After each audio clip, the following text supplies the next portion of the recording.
আসসালামু আলাইকুম। আশা করি সবাই ভালো আছেন এবং সুস্থ আছেন। আমি নতুন একটা এপিসোড নিয়ে আসছি এবং যেই এপিসোডের নাম হচ্ছে কনফিউশন। মানে পোল্যান্ড সম্পর্কে বা ইউরোপ সম্পর্কে যাদের ছোট, ছোট জিজ্ঞাসা থাকে বা ছোট, ছোট কনফিউশন থাকে, সেই কনফিউশনগুলোকে আমি ছোট, ছোট উত্তরের মাধ্যমে আপনাদের দূর করার চেষ্টা করব এবং সেই আইডিয়া থেকে কারণ হচ্ছে যে এই আইডিয়াটা মাথায় এভাবে আসছে যে আসলে যে আপনাদের অল্প, অল্প জিজ্ঞাসা থেকে যে অল্প, অল্প জিজ্ঞাসা নিয়ে আসলে ভিডিও করা সম্ভব হয় না। তবে হ্যাঁ, আমি ওই চিন্তাটা করেছি যে যদি প্রত্যেকদিন ৩টা করে কোয়েশ্চন নিয়ে একসাথে একটা ভিডিও করি এবং যে ভিডিওটা আপনারা দেখতে ইন্টারেস্টিং ফিল করবেন এবং আপনাদের যে জিজ্ঞাসা থাকে, আপনাদের যে কৌতূহল থাকে, সেই কৌতূহলটা আপনাকে মেটাতে পারবেন।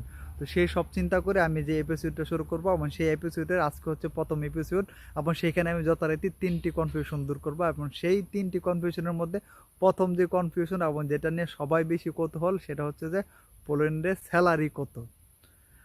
একেকজনের কাজের ধরন একেক রকম, একেকজনের স্যালারি একেক রকম। কারো স্যালারির সাথে তেমন কারো খুব একটা মিল নাই। তবে যারা রেস্টুরেন্ট টাইপের শপে কাজ করে বা দোকানে কাজ করে বা যারা রেস্টুরেন্ট ওয়ার্কার বা স্টাফ যাই বলেন না কেন, তারা শুরুতে ১,০০,০০০ টাকা প্লাস ইনকাম করতে পারবে। হ্যাঁ, তার থাকা, খাওয়া খরচ এই সব কিছু যদি ধরা হয় তাহলে প্রায় ২,০০,০০০ টাকা। তারপরে আস্তে, আস্তে বেতন বাড়বে। নতুনদের ক্ষেত্রে ১,০০,০০০ প্লাস কিছু টাকা ইনকাম হবে। আনুষঙ্গিক যে খরচাপাতি আছে, ট্যাক্স, তারপরে থাকা, খাবার, নিজের পার্সোনাল খরচ, ওই সব কিছু অ্যাড করলে প্রায় ২,০০,০০০ টাকার মতো হয়। আশা করি প্রথম যে কনফিউশন সেটা আপনারা সে দূর করতে পারছে এবং দ্বিতীয় যে কনফিউশন সেটা হচ্ছে যে পোল্যান্ডে অবৈধ কেউ আসতে পারবে কিনা বা অবৈধ কেউ এসে কোনো কাজ করতে পারবে কিনা।